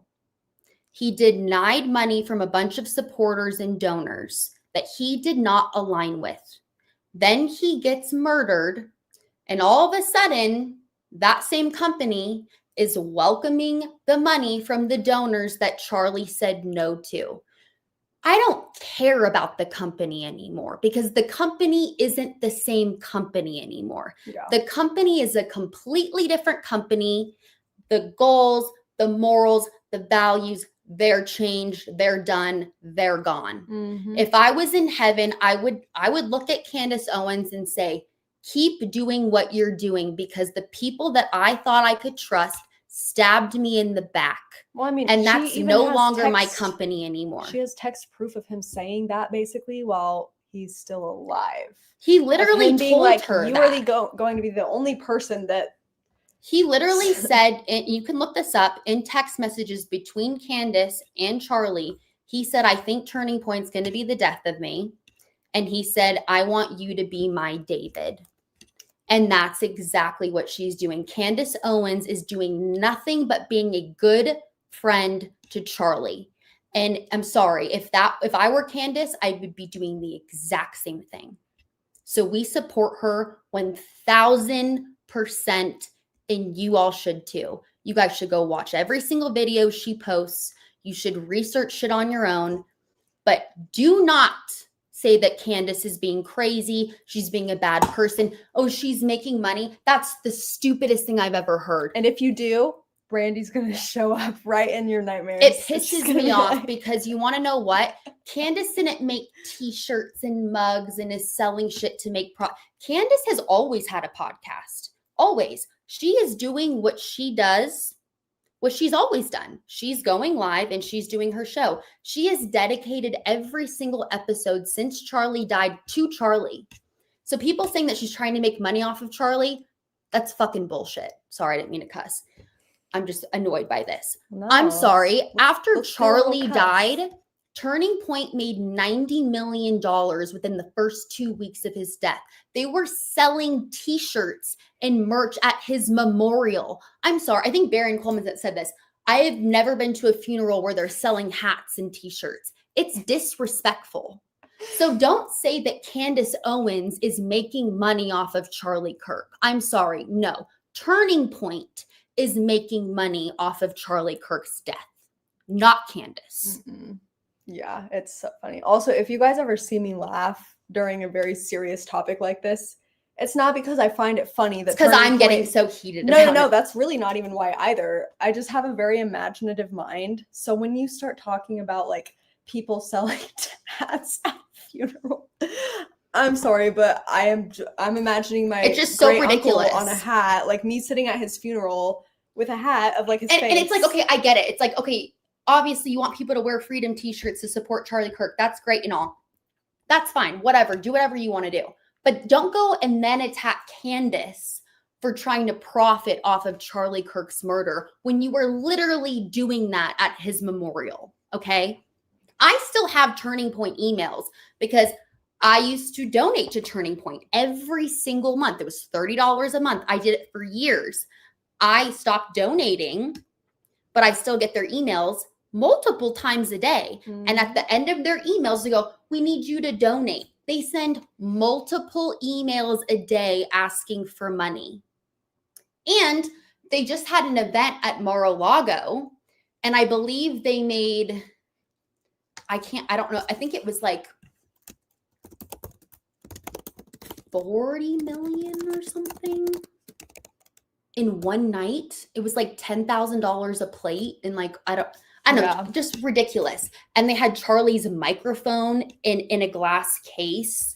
Like it just like they're just trying to profit off of everything. Yeah.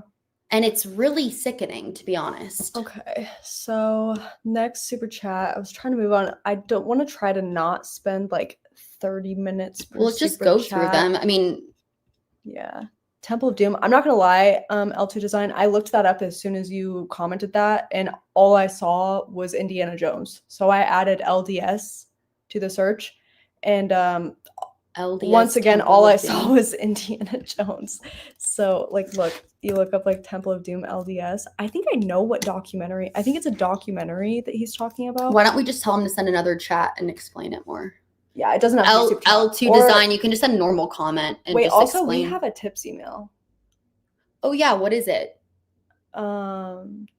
Wait, I'm just trying to think if I actually said we just started our like podcast, like I said, like a month ago. So we're trying to develop like a tips email because we will investigate stuff. We are so on this. You have no idea. We both work normal jobs, but we've been getting like no sleep. We stay up till like 3 a.m. sometimes, like watching podcasts, taking notes, researching stuff, contacting people to interview. That's how we contacted Josh. We're trying to do the best that we can do. I've gotten 10 hours of sleep this week.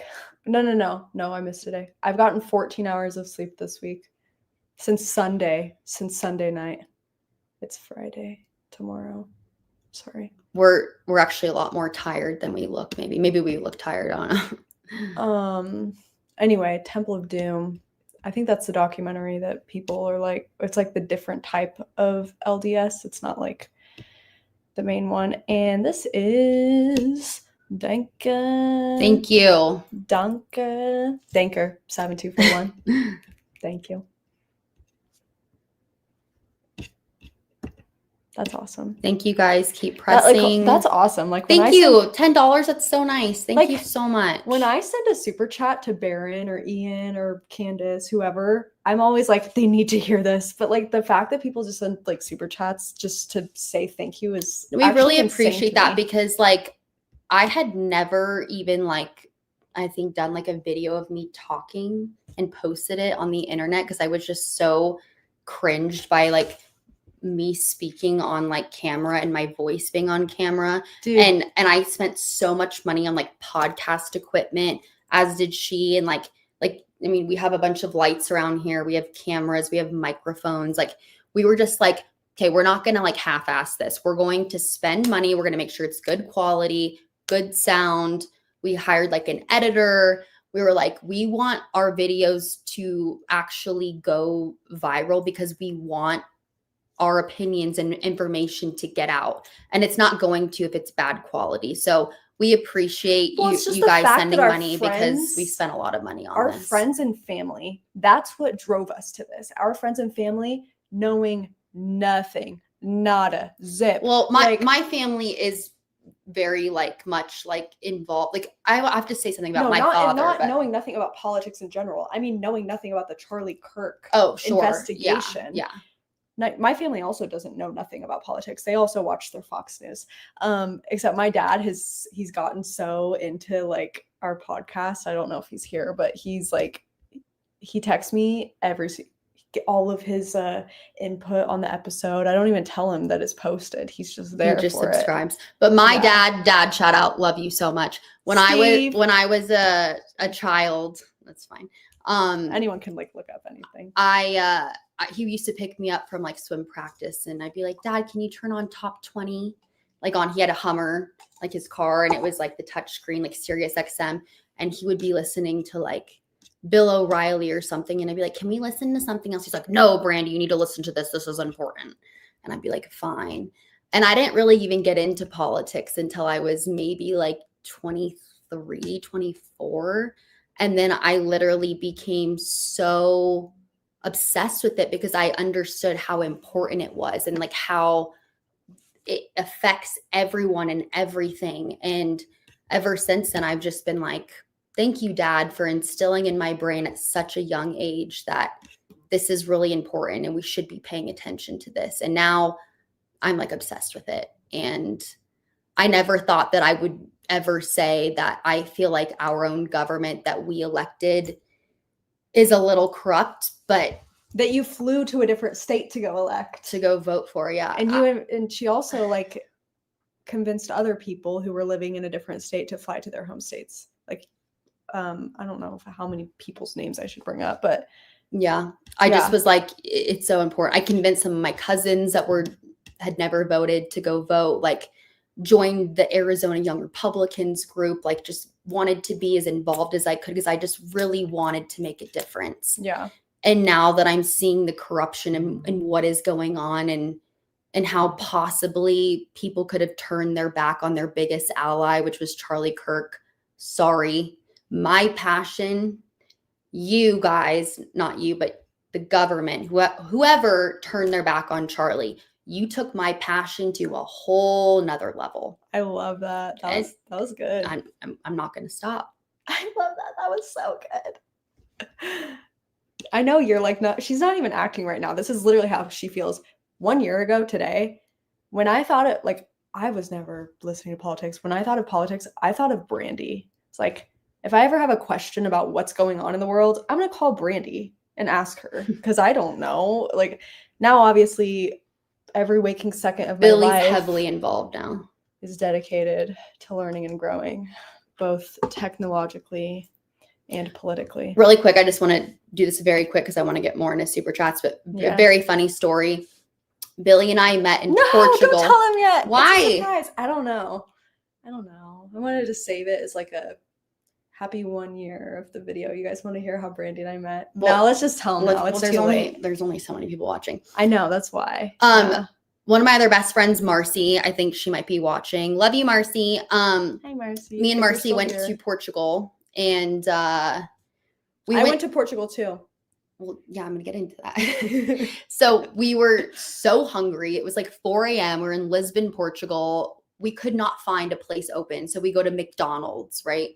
And so we get to McDonald's. I'm waiting in line at McDonald's. And me and Marcy were about to move to Salt Lake City. We were living in Arizona at the time. We were moving to Utah 2 months in the future. And I'm waiting in line at McDonald's, and I hear this girl in front of me, which is Billy, and she's like, yeah, I live in Salt Lake City. And I was like, what? What are the odds? So I tapped her on the shoulder, and I was like, you live in Salt Lake City? And she was like, yeah. And I was like, no way. I'm literally moving there in 2 months. So I get her Instagram. 4 a.m. This is in a McDonald's. And yeah, we went out in Portugal, so we were a little tipsy. Then moved to Salt Lake City, hit her up. She didn't even really remember me. I don't remember this McDonald's interaction. Now I have a video of my phone of me with you guys know what drunk eyes are? It's when you're so drunk that you like can't keep your eyes open. I have a video of my phone at the McDonald's in Portugal with the drunk eyes. And I'm like, chicken sandwich. I'm just filming myself saying, you guys are never going to see that. That's for my eyes only. It's embarrassing.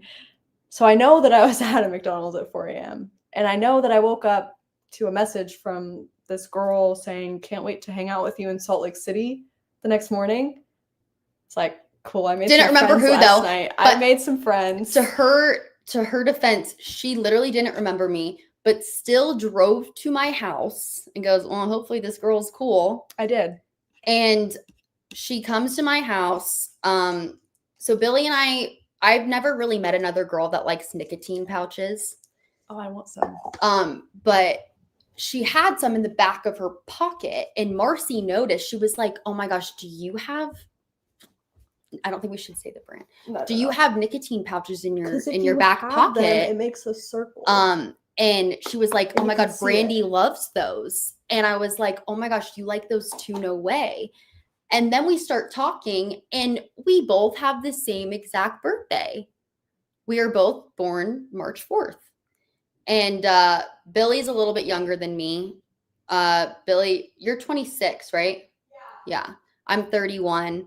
But I was like, what are the odds that I meet this American girl at McDonald's in Portugal? We both randomly like nicotine pouches. We both are born on March 4th.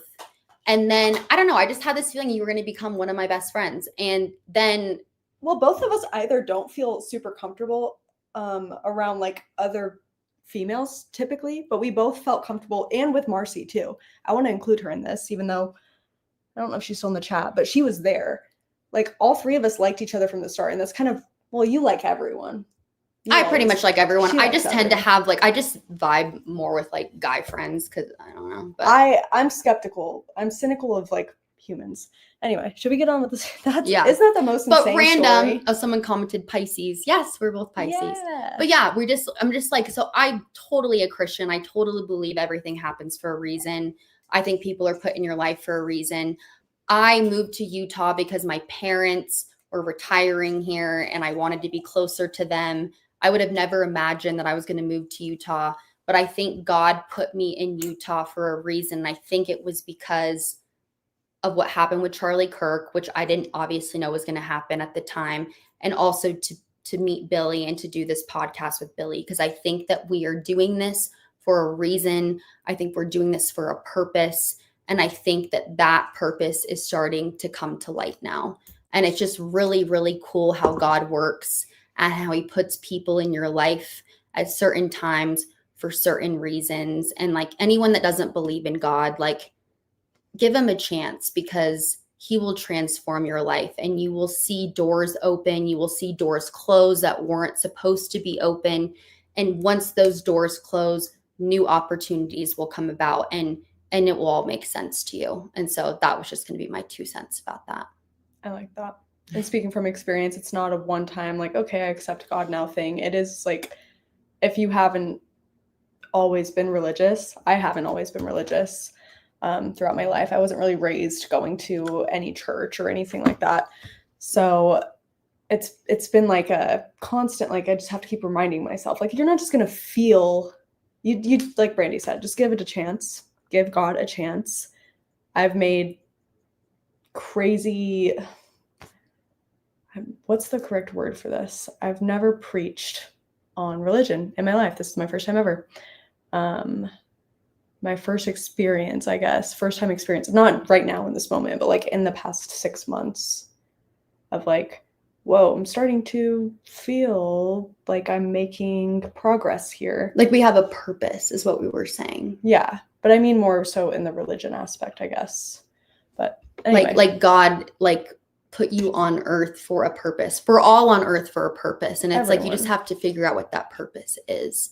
And I feel like my dad instilling how important God and politics, and same with my mom and my stepmom and my sisters, like we're all religious and believe in God and they're all amazing humans. And it's just, when you kind of discover that and feel that, it's just so powerful. Yeah.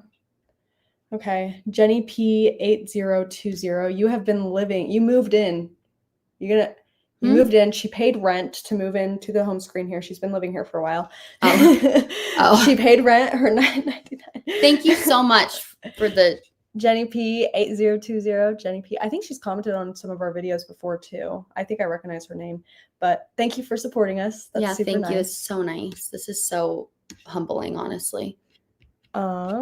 Wait, okay. And then back to L2 Design, commented again. I think third super Interview chat. neighbor of surgeon. Huge. Yeah. Yeah, that would be crazy. I don't think. I'm going to put that in my notes on my phone. Yeah, I can't imagine someone, like when we were trying to talk about how we wanted to interview Paul. His name's not Paul. We wanted to interview Chief Jeff Long, who is the chief police officer of UVU. How many Billy times? just keeps calling him Paul. She's like, he looks like a Paul. I have never called him by the correct name. He kind of does look like a Paul. Except but for even when we were filming that video, what was that, episode 3?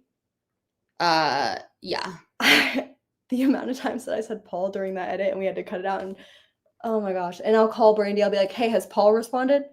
And now I just call him Paul. I'm like, yeah, Paul hasn't said anything yet. His name's Jeff Long. Chief Jeff If Long. anyone knows Jeff Long, we like Jeff Long. We don't think he did anything wrong. We literally want to talk to him and go, okay, so clearly you were, okay, so we found out he wasn't texting Brian Harple. He was texting Dan Flood. But Brian Harple on Sean Ryan's interview made it seem like that Brian was directly communicating with Chief Jeff Long, but that wasn't true. And I don't think that Jeff Long did anything wrong. I want to know what his perspective was of what happened that day and how bad the communication was. My dad thinks that Chief Jeff Long was paid off, and that's why he is MIA and nowhere to be found and not sticking up for himself. However, I know there's a gag order, but is he really even involved in the case? Because the gag order applies to people in the case. But no one is even following the gag order. If they were, Brian Harple wouldn't have gone on Sean Ryan's podcast. No one's following the gag order. What gag order? What? Yeah. That was just to like scare people or confuse people, I think. But oh yeah, we should sue Brian Harple for going against the gag order. I feel like we should imprison him. For other reasons too. I would love to talk to Jeff Long. So if anyone knows him, if you want to be like, these girls are genuine, they're not going to have a hostile interview. They literally just want to talk to you and get your side of the story. It's exactly what we want to do. We just want to expose the truth. And like, we looked him up on LinkedIn and it says open to work. I'm not sure if you're familiar with LinkedIn. You can put a circle around your photo that says open to work if you're looking for a job. His says that. So we don't know if he got fired, if he just wants to leave that current position. But yeah, if anyone knows him, please send us his information or contact us. We'll give you our information to give to him. But anyway, the purpose of that rant was I don't think he's going to, just because he is someone of status. What's the word? Like, he might be afraid too. I don't know. He might be afraid also, but I can't imagine anyone like a surgeon or someone who's a police chief would actually go on an interview about something like this, even if it was with Candace Owens, who's, I mean, we're in uncharted waters here. Nothing like this ever happened in our lifetime. So never say never. Yeah. Tammy Faye Baker 2.0. Who's that again? I don't know. It's all bullshit on repeat. Tammy Ray Baker. Sorry, guys. I'm not going to screen share, but maybe next time if we ever go live again. Do you want to go live again sometime after this? Yeah. In the future. Fun. After I figure out how to screen share. Once we figure out how to do it without the issues. Yeah.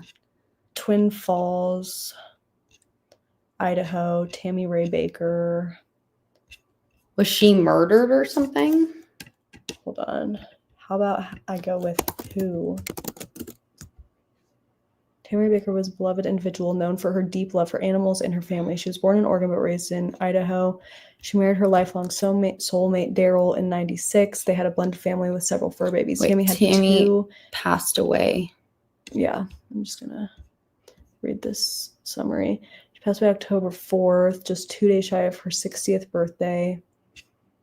I don't know if that's... You feel like if it was like a... And if anyone that's confused what we're doing right now, we're reading super chats, which are people that are can I speak?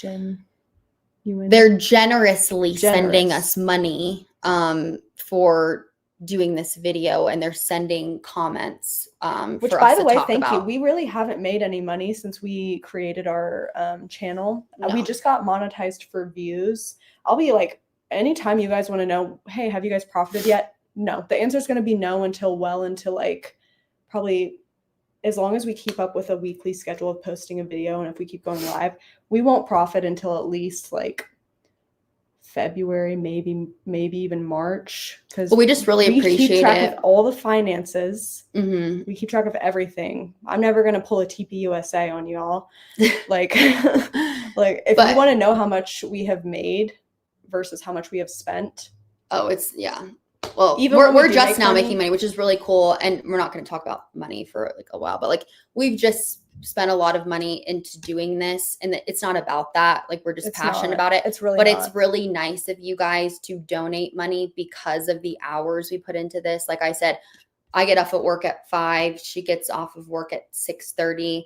Then she usually comes to my house, and we're up to like 3 a.m. sometimes, like researching, watching podcasts, taking notes, writing out what our next, podcast is going to be about. It's just a lot of time, a lot of effort, a lot of energy. And so we really, really deeply appreciate this. And we've never done this before. So just even you guys sending us like $1 is so nice, to be honest. People are trying to explain who Tammy Ray Baker was, comparing EK to Tammy Faye Baker. Oh, to Erica Kirk. Faye. I typed it in wrong. I put Tammy Ray. Oh, so was Tammy Faye Baker was the wife? skanky wife of a super preacher some years ago. Oh.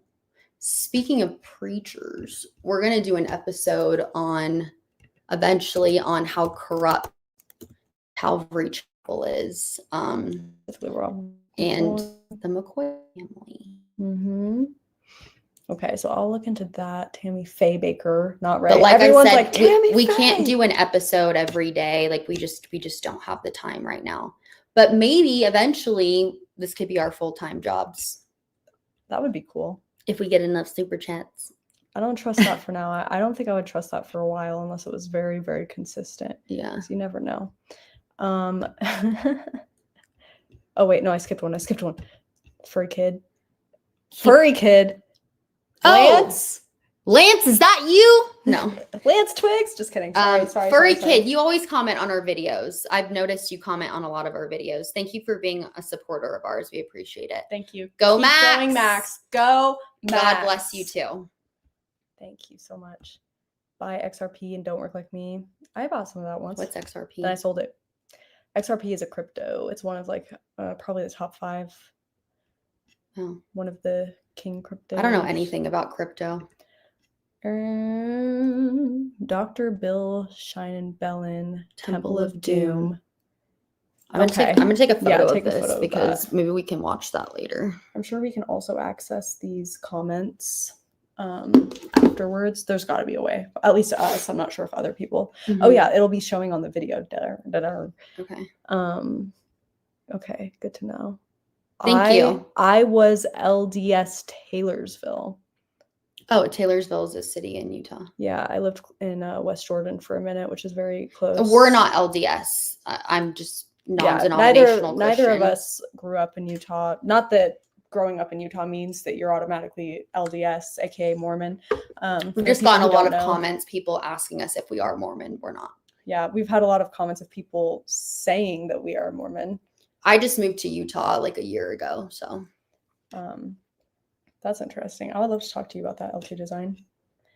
And our favorite person on YouTube. Oh, Baron! We love Baron. Baron is our absolute favorite. Fun fact, so we actually discovered Baron when he had 4,000, I think, subscribers. Or was it even less than Maybe that? less than that. It was before Ian Carroll ever shouted him out. It was like, it was right before the Big Bang.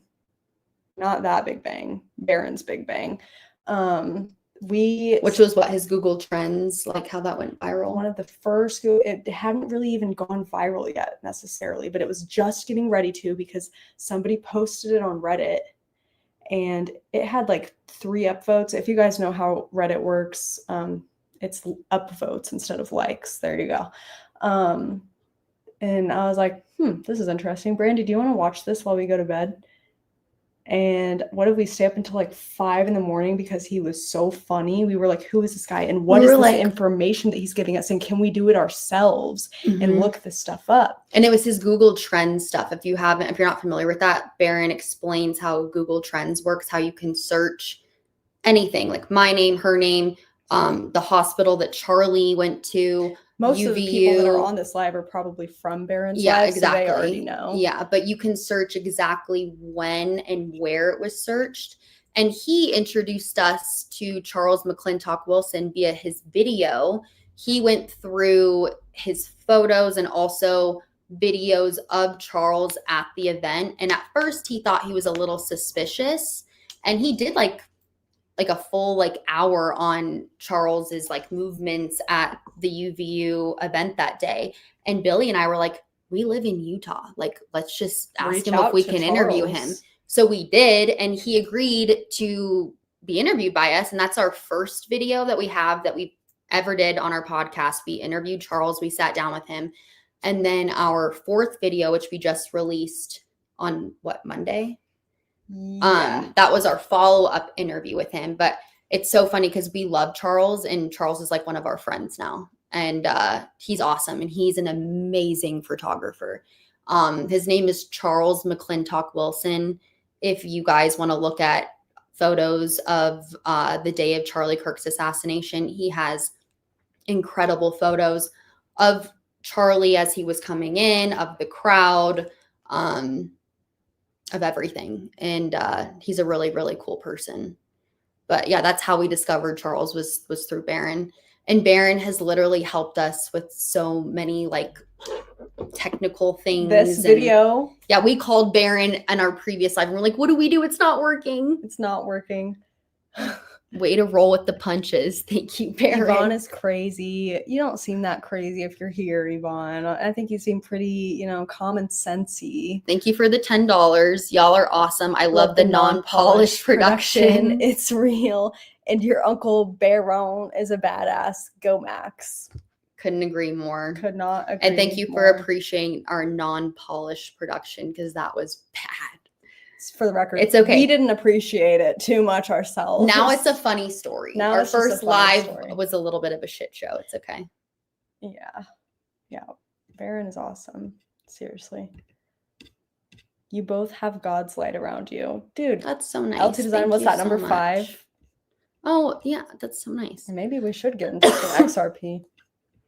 And who is this? Amanda, my sister. Amanda, right. Look at how much they look alike. So fun fact, Amanda got a call within days of us posting our first ever video. And she got a call saying it was just a voicemail. It just said, watch your back. With a voice distorter. And I was like. And then we started doing our own Google Trend searches and we noticed that her siblings had been searched in interesting places. Yeah. The city or the country that cannot be named. Yeah.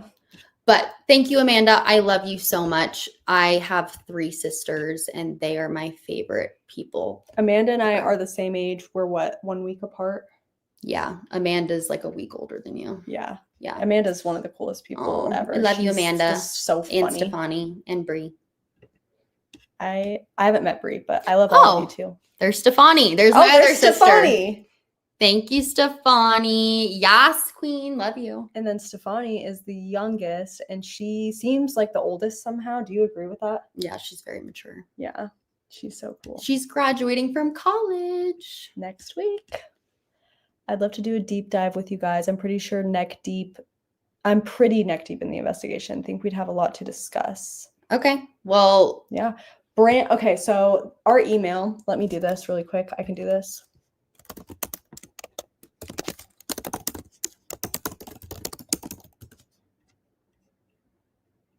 Is that what it is? Just tips. Okay, so our email, if you have any tips, because some people will DM us on Instagram. Where did it go? There we go. Okay, here we are. Tips. Now this is not going to screen share, so let me just confirm that that's correct, since I probably should have confirmed before posting that. but seems like the most obvious one. I did create the email, have not signed into it yet. Like I said, we're new, so we're just trying to figure all this out. So we created a tips email. We do have someone that has been very, very active with sending us tips. We've just been so busy that we have been bad at checking our tips, but